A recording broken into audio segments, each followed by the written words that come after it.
sadly this year, like a lot of us are in that same conundrum of like, oh shit, I can't actually charge more for coffee yet because it's too fast and my consumers aren't ready. I'm going to have to pivot. I'm going to find some other solution. I'm going to do something in the short term. And so, because we haven't really committed on this consuming side to saying specialty coffee should never have been as cheap as it was, we never should have tried to compete with conventional coffee.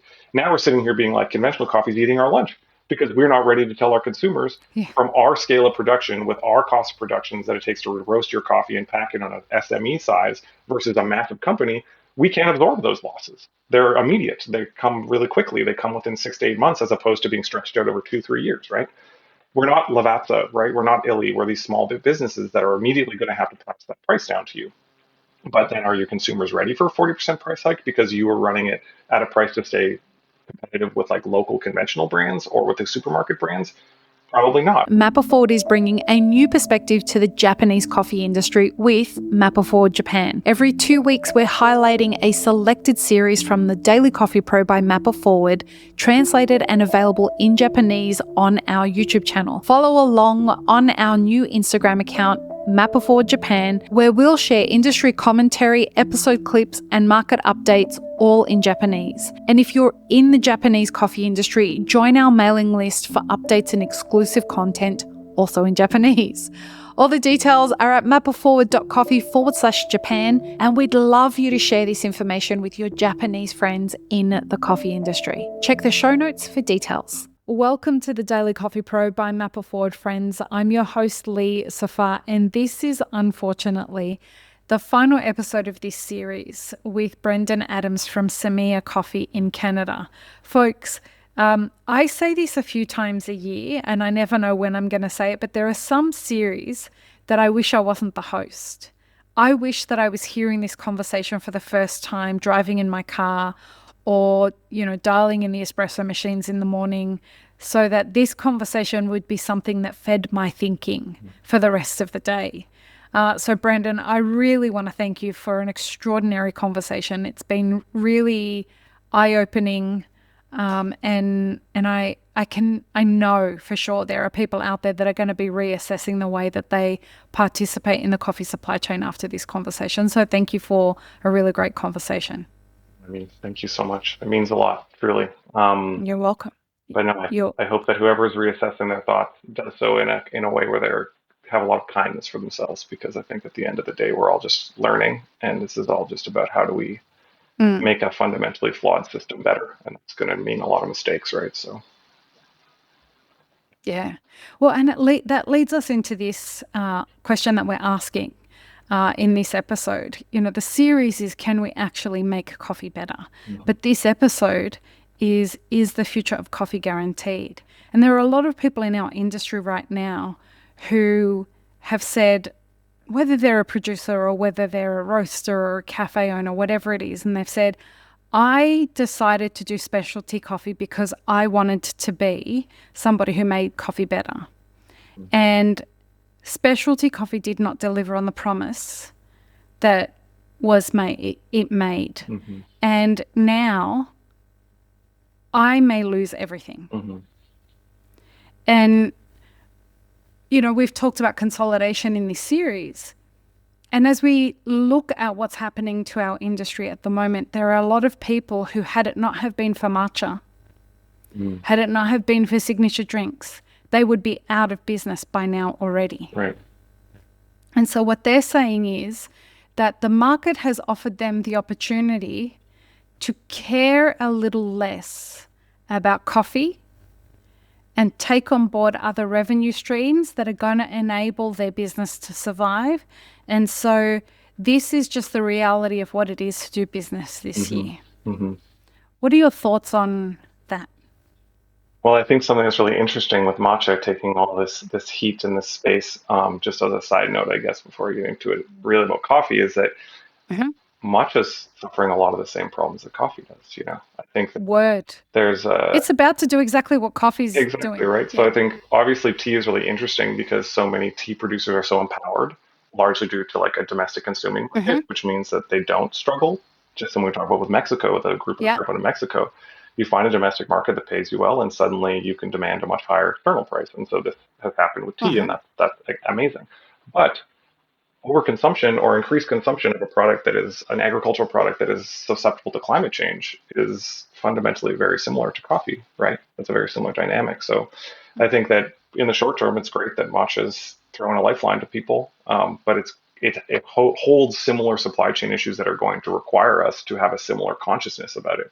And I think this is the thing with coffee that's so fascinating about it is that especially coffee really should be this way, and coffee in general should be this sort of inspiration towards you just critically thinking about all global supply, right? Because that's Mm. fundamentally where there are times when we think about where like our clothes come from or where our bananas come from, but it doesn't really make the same kind of news. I mean, I think you can look at bananas right now, like there's been a massive Chiquita banana strike, incredible repression in Panama on the people producing Chiquita bananas and the people processing the bananas through the ports in Panama.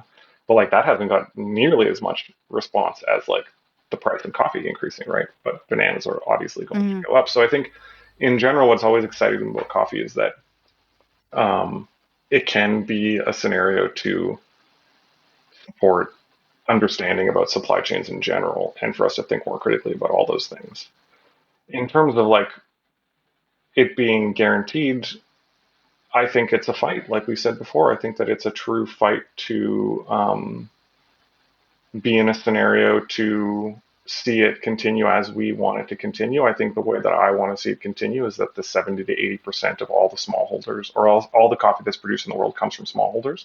And I want to see that 78% of those people continue to thrive. And well, most of them don't thrive now, but a world in which Mm-hmm. they can be prioritized and thriving and that they don't have the one trade and income that has connected to them to their land and their community ripped away from them because no one wanted to pay more for coffee or no one wanted to deal with the fact that climate change was affecting these places. Um, but I think that fundamentally that isn't under threat, and it is going to take like serious collaborative collective effort between not only like buyers and producers, but also there's going to have to be like a larger intergovernmental effort that identifies this, right? Like there's going to have to be public support and public funds, some sort of structuring that goes into this, because the reality is that individual businesses can't support and face these challenges alone, right? And so I think that that's the fundamental thing that we have to consider is that the notion that like again this firm-led sustainability and specialty that was going to save things by each individual company acting in their own like best interest with good intentions, that this was going to again have this trickle down effect where everything was left in a hunky-dory scenario and we moved on with our lives. That's just not happening. And it's going to require us to have some sort of No. collective solution, right? Where brands are going to have to recognize that, I've thought a lot about this in terms of like unions. Like we almost need to unionize as buyers to say like these are the standards of how we buy, and this is what are the rules of how we buy coffee in terms of not downstream rules of setting standards on producers, but upstream rules setting standards on ourselves. What is the ceiling or what is the floor that we're willing to sell roasted specialty coffee for? What is the floor of the price that we're willing to pay for specialty coffee? So we have these like efforts. The specialty coffee transaction guide, I think, is a really good example.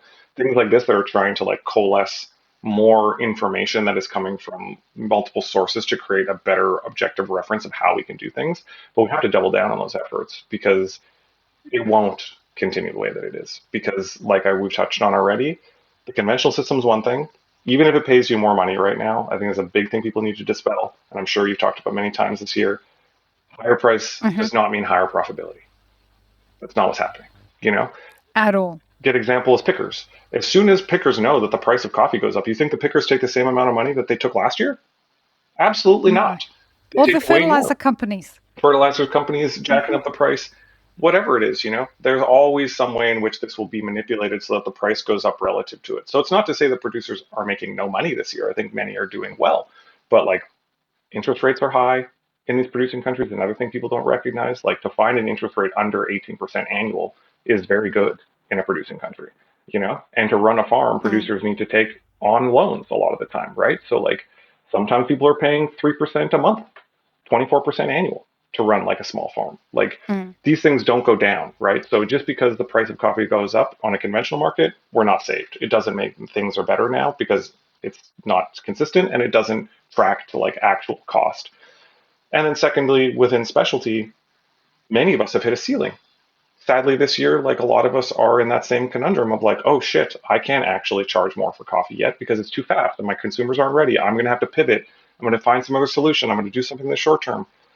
And so, because we haven't really committed on this consuming side to saying specialty coffee should never have been as cheap as it was, we never should have tried to compete with conventional coffee. Now we're sitting here being like, conventional coffee is eating our lunch because we're not ready to tell our consumers Yeah. from our scale of production with our cost of productions that it takes to roast your coffee and pack it on an SME size versus a massive company. We can't absorb those losses. They're immediate. They come really quickly. They come within 6 to 8 months as opposed to being stretched out over 2, 3 years, right? We're not Lavazza, right? We're not Illy. We're these small businesses that are immediately going to have to pass that price down to you. But then are your consumers ready for a 40% price hike because you were running it at a price to stay competitive with like local conventional brands or with the supermarket brands?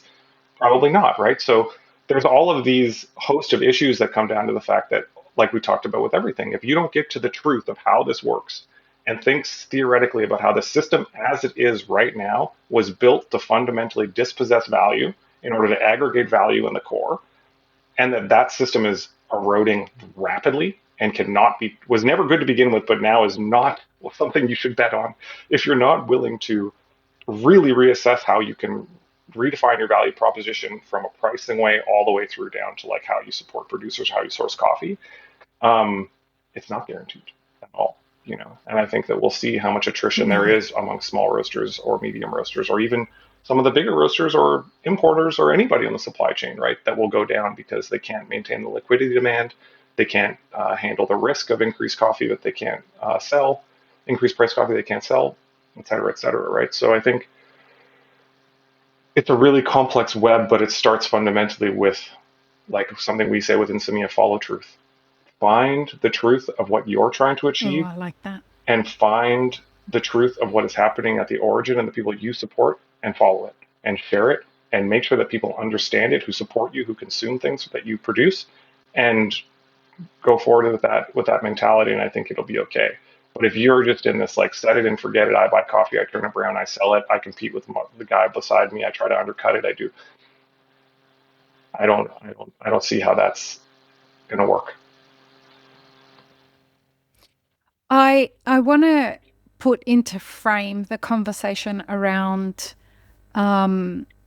tariffs, like the real life truth of what's about to happen. As I said, we're recording this on the 29th of July. The US tariffs come in on the 2nd of August. Mm-hmm. We have no idea if that's going to happen, but there is a very real, sobering reality that comes with that on a global level, especially when you partner it with the fact that later this year, EUDR is going to kick in.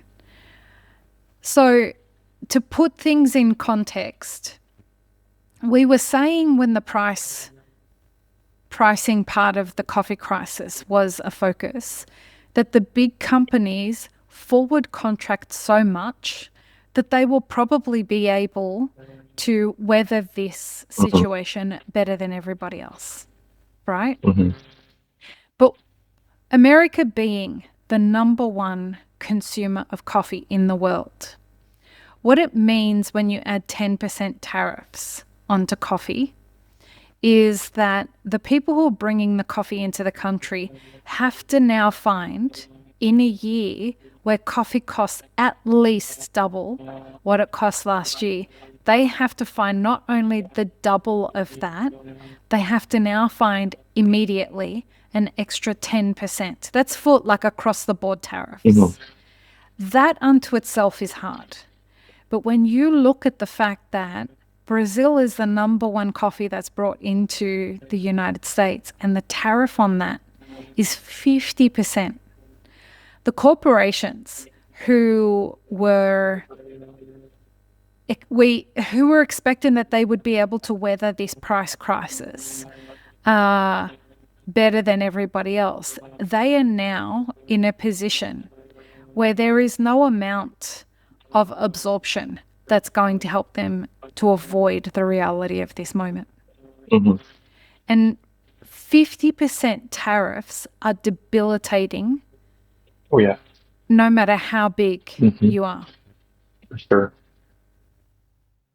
Yeah, I think that like Do you think? go ahead. Go ahead. No, yeah, I think that the back-to-back nature of this is the thing to think about, right? Like as we talked about It's before, brutal. the fact that the price spiked and then people were like reluctant to buy, and then now the you have this tariff, which effectively now the market's gone down, but with a 50% tariff on Brazil, you're effectively pushed back up to what? Like, if market, I don't know what the market is today, but it was $3 last week. So 450, It's you're talking, 303. Yeah, before I checked. so 50% tariff, obviously with basic math, 450, what you're paying for Yeah. Brazilian blenders or Brazilian milds or whatever it is you're trying to grab, pulp natural, whatever it is. Um, that's a ton of money. That's a high altitude mild from the Americas last year. Like that's how quick that changed. And like Yeah. none of those companies were buying those coffees for that. And those coffees from Central America, that harvest is clearly now closed. But that coffee did not come to market because a lot of it went to conventional markets. It didn't come to like a lot of the smaller businesses are on spot. It got consumed by massive companies, right? It got consumed by the big boys who knew that they needed to get their 70 container order in you know September, October, and like locked a price and did okay on it. But now you're just not going to find that volume to replace that either, right? So either you're looking Mm. down the barrel of paying a lot more for that coffee and trying to figure out how you're going to manage that, which like tough, very tough when you look at that for sure. But then also the volume, you're just not going to replace it. So I think it's a sort of a perfect storm right now. And I mean, I think it's possible that it gets drawn back. I think, though, based on the way that it's been happening with the European Union and what is happening now with Canada, like it's pretty obvious that there's be tariffs on everything. Like every country is going to pay a tariff. Mhm. It doesn't matter. If the European Union, who is a willing partner, gets 15%, they've currently applied 35 on Canada, and we haven't negotiated anything down on that yet. Brazil, who is effectively like a hostile actor in the view of the Trump administration, I don't see a reality in which he's trying to bring that down to zero ever. But even if he brings it down to 15%, I think that would be like a very lucky Mm. scenario if Brazilian coffee tariffs end up at, or Brazilian tariffs in general end up at 15%, because it's a personal vendetta thing, right? It's not about economics. It's So about Bolsonaro. I think, Yeah, that's exactly right. and I think it also comes down to the fact that I think it reflects what we talked about in terms of like the need for us to really stop looking at coffee in this sense of like fractioned businesses that are being like, I'm doing my thing and I'll just get this for this and I'll compete against other people. Like this free market usage, when we get into this scenario, we realize that like, so the market was never free. It just takes one actor deciding that it costs you more, and we're all just going to have to like scramble around and try to figure that out. But I think that Yeah. fundamentally, it also implies the fact that the anemia of like the American like associations that would actually advocate to change anything, like the SCA, effectively won't do anything. The SCA does not involve itself in political They're causes, irrelevant at this so point. they're irrelevant, of course, but they're making themselves even more irrelevant because they literally, it's part of their constitution that they literally will not and cannot engage on the behalf of their members to make any sort of effort or appeal to the government to stop this, which is just insanity that people pay them money and then they can't do anything for you. So you have the National Coffee Association that's trying to do something, but most of the specialty coffee actors and most of the mainstream coffee players, they don't actually engage with the NCA. The NCA is sort of like a out of fashion A sort of marketing company. organization and a marketing company. Yeah. So it's like there is no tool, there is no advocacy organization for the No. industry, right? And I think this gets into the whole touch point of everything we're talking about is that if we don't create some sort of intergovernmental, you know, interbusiness scenario where we have like some sort of board or some sort of organization, a cooperative, let's say, that's trying to actually advocate for real change, whether it's trying to affect supply and make sure that producers get paid properly and there's none of this extractive models that are happening or limiting them and trying to have rules around that, or just fundamentally in self-preservation so that you actually have a vehicle to advocate for yourself against an administration that wants to arbitrarily put massive tariffs on products that will fundamentally affect all American consumers. This whole free market scenario just falls apart because we're just individual people trying to like, Yeah. scream into the void to get paid attention to. And it's not going to work. You can maybe get No. hope that some of these bigger businesses, but take the auto tariffs as an example. Auto companies came to Trump with the Canada United States tariffs because almost every car in America has some component built in Canada, right? Like it Yep. doesn't matter. The cross-border cooperation between Detroit and Windsor, for example, is massive. And Trump's response was like, I'll give you a little break, but like build your factory in America. I don't give a shit. So like there is This no guy, man. scenario in terms of like him sitting here being like, I'm going to go easy on you because an industry player like Dunkin' Donuts or whoever comes forward and says, look, you're No, really no, hurting no. us. That won't matter to him because he'll just be like, too bad, you know? On my And non-serious it's take not as about if it the is, money's going to go. yeah, go ahead. It's not as if the money ends up going to farmers. This is a 50% increase that's going straight into the government's pockets. Yeah. Like, it doesn't in any way help our industry. It doesn't in any way No, go directly back into confirming the long-term viability of our industry. If anything, it does the complete that's the opposite. complete It opposite. turns around and Hmm. makes people think, Coffee costs too much I money and can't I'm not going to do it. participate. It's a dalliance. And you see it in Canada already too, right? Like you can see, even because like so much of the coffee in Canada comes through the States, and then you have coffee landing in the States and then coming through. So a lot of Canadian roasters are paying tariffs. Many of them are trying to avoid it. But even before that, which is the price spike affecting things, major Canadian retailers like major Canadian supermarkets have rejected brands like Folgers from their shelves because the price hike was too high. They refused to accept it. So it's like you can see already how there's like a consumer, and you can hear it. You know, consumers are starting to be like, "Well, I'm just not going to buy coffee anymore."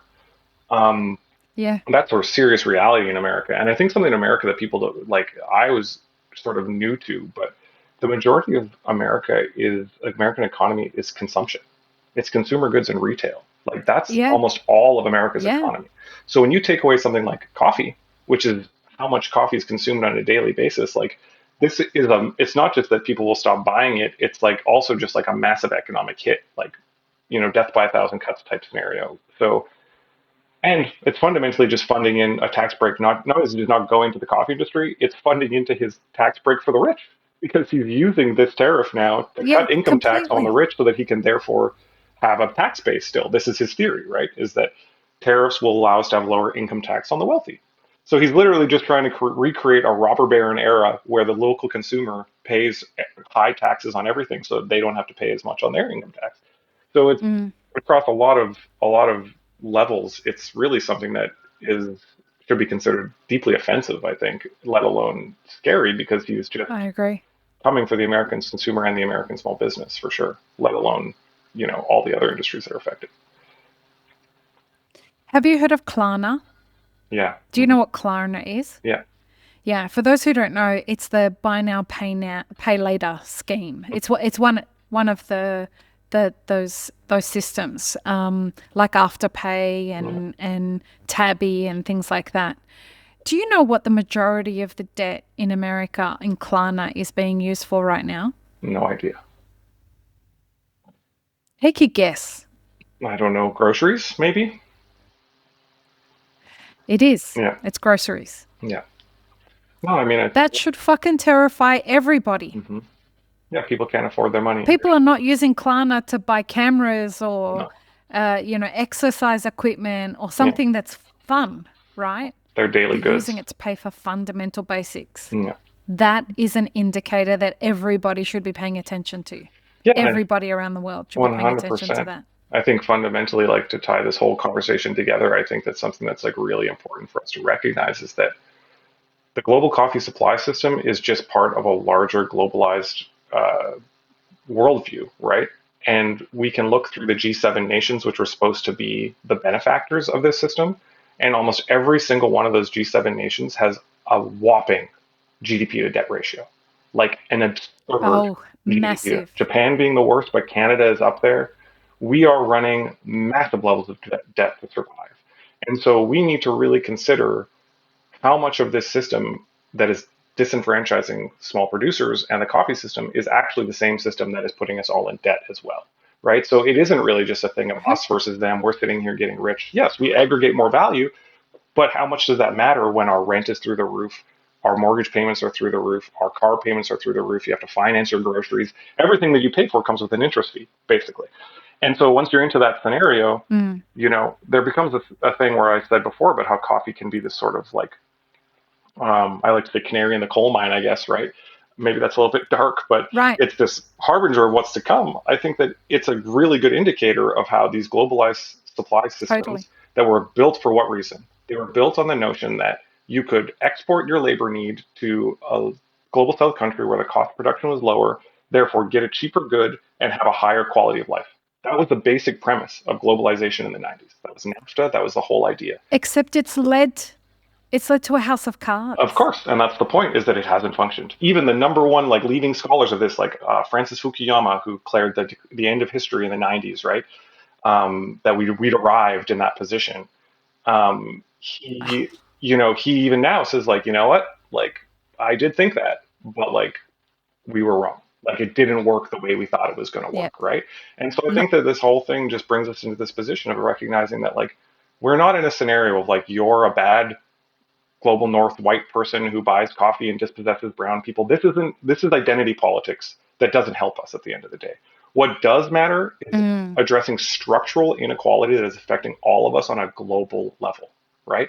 And coffee is a huge part of that because it's a massive global supply system with massive multinational actors who have no accountability, who can do whatever they need to do to like pull the levers and the gears in order to get what they need out of it. And now it's being exploited and manipulated by a global investor class who sees it as something Speculators. that they can speculate on to make short-term Exactly. cash. And so, like, time to get your head out of the sand and just say, I buy fancy coffee and I sell it for more and I do good in the world.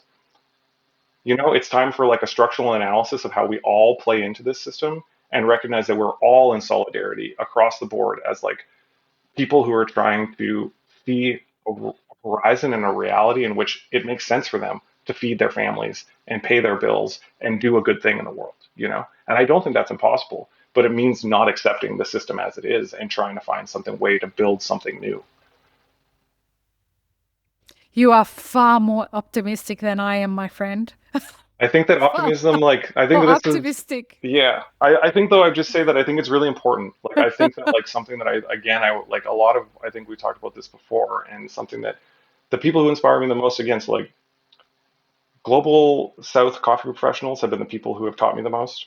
But so much of the people who Hmm. inspired me to keep going in my life are Black feminists and the Black feminist movement, right? And I think that like Mm. something we really need to steer away from is like the pessimism that is inherent in like a privileged global North like white society that fundamentally just wants to say like we're done here. This is ruined. We can't fix it. That is part of the power structure, right? This notion that we don't have agency to make things different. I'm not sitting here saying that we're Yeah. going to get together and tomorrow's going to fix that. I don't believe that at all. But the notion that we would stop trying because we don't think we'll get there within our lifetime or whatever it is, or maybe it will never work, so we should just stop acting. That has got to be one of the most noxious things that we can all believe in. And I know it's really hard to not feel that way. I struggle with that every day. But the reality is that like the only thing that we can do is put one foot after the other towards the future that we want. And if we get into a scenario of saying, "Oh, you're right," like better throw in the towel, like I'll just do what I can and stay in my little corner, that's how we got to where we are, right? That's how we got to the scenario of this is unsolvable, this is infixable, and this is ties to the earlier question of like, "Oh, I can't fix that." Yes, you can.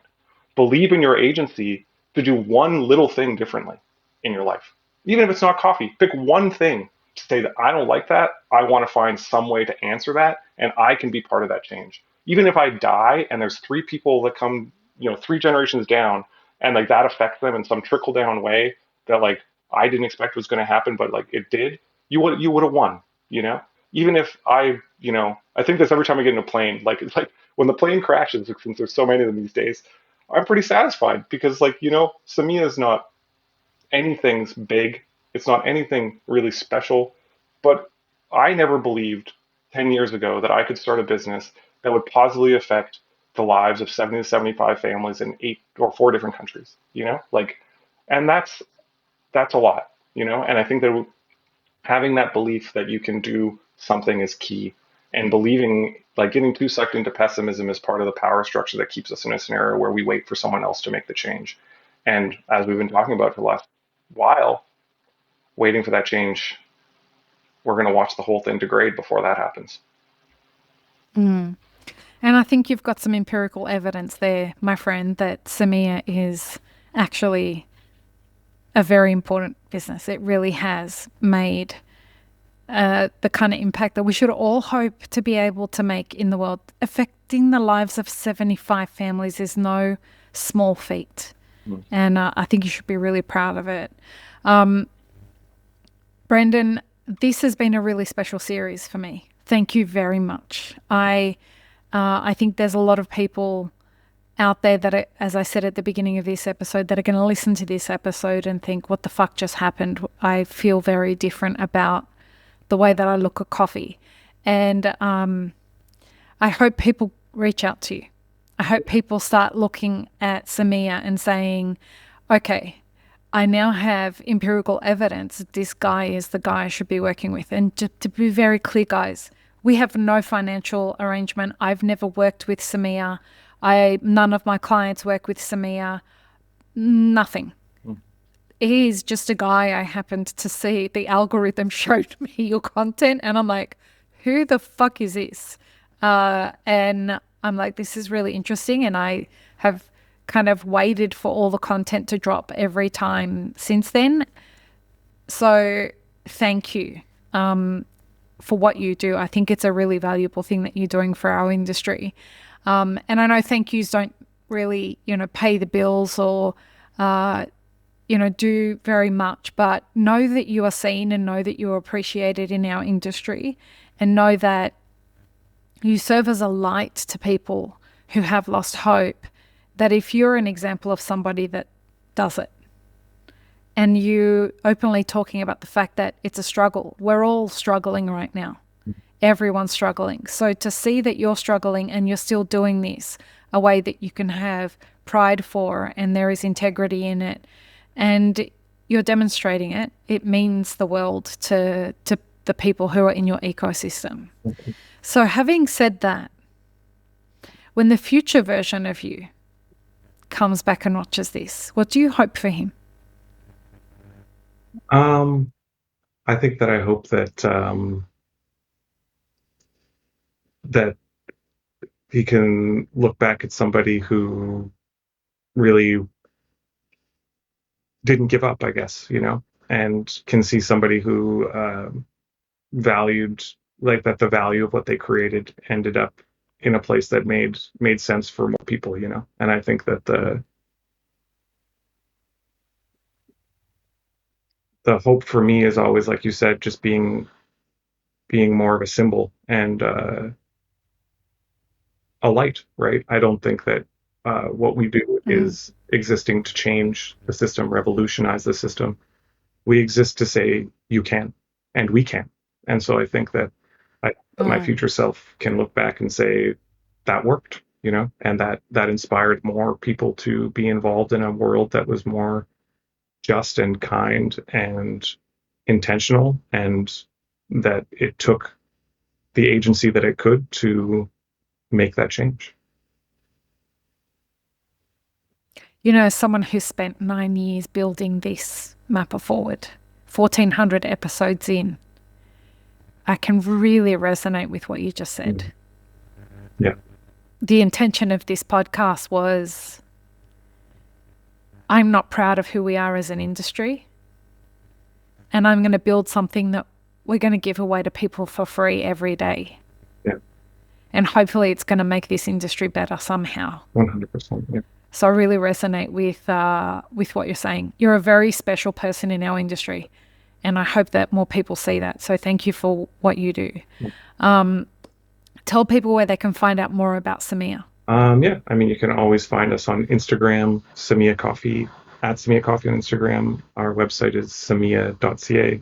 Semilla is spelled Semilla. That's seed in Spanish.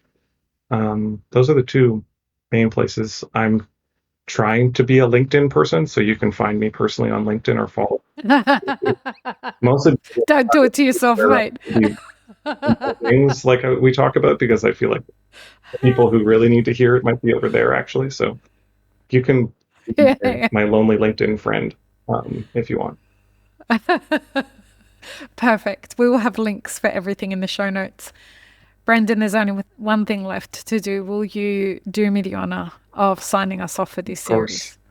Thank you so much, and peace, love, and peanut butter. Have an amazing rest of your day, everyone. Bye. This episode is part of a 5-part series produced by Mapper Forward. Check the full playlist and guest details in the show notes, as well as how you can support our work in the coffee industry. Become a premium YouTube subscriber, explore our Patreon and any brands we've partnered with to bring you this podcast. Please don't forget to like, share, and subscribe. It really does help us grow our audience.